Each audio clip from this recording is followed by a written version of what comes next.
having quite the day here, but try one more take here because it's starting to storm. Audio's getting a little windy, but figured maybe I'd help someone out here.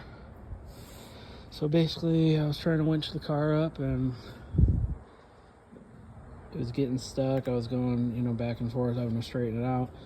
And as I got to the front here, it just dumped smoke out of this box here. So I grabbed a rag or something I have around and knocked the main cable off. Don't just go grabbing it. If it's smoking, it could be melting that cable. Don't just grab it. It could melt to your skin. You don't want that. Grab it, smack it with your shoe or something, shirt, or just leave it until it's done doing what it's doing. Get a fire, it starts firing, maybe smother it with your shirt or whatever, but more than likely it'll just melt the cable until it has no connection anymore. But yeah, so anyway, so I was being a little sketchy, I guess, and I was clamping the cables on the top posts with vice grips. So I thought maybe that hit something, arc to the case or something, but it made a little spark to the rope at one point, but no big deal. But turns out what actually happened, so I'll tell you what I did first. So I had the car halfway and I was going back and forth, just putting it in free spool, locking the e-brake, pull it out a little bit, put it in gauge, let it go a little bit at a time.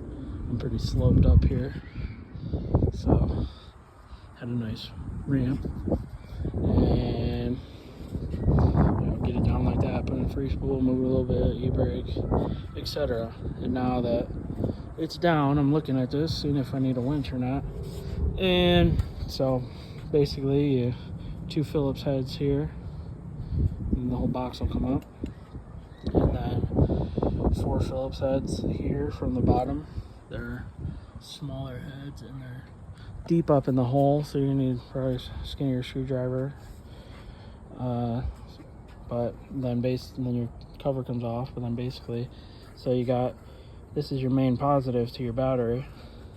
It's pulling off that, goes up to your button.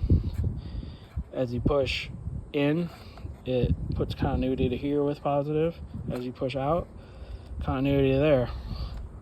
So literally all I did right now is, this was all tangled up and I had it all reeled out and everything, so I wanted to straighten it all up, pulled it all out, and I just reeled the whole thing in with no button. I don't think I showed you the button yet, but what it did was I don't even know if I said, but it frayed through the cable here. That's what actually happened. It frayed against the winch rope and melted that. I already cut it to look at it and everything, and I was checking continuity to see how this operated, but yeah, so basically all I had to do right now is I just clamped that on to the main positive. This one's fused. I don't know why they don't fuse the button in the first place, but so clamp that onto the positive, and then I just literally touch that to here, and then it'll reel it in. And then if you touch it to there, it'll reel it out. You could also jump it to there, same thing, it's going to your main positive, but it's just easier just to go over to your battery. But yeah, so jump power to there, I just reeled the whole cable in. So if I wanted to go out, I could just jump it to there. So if someone did this out on the trail or something, forgot your button or whatever, it's something you could do. Emergency. Hope that helps someone.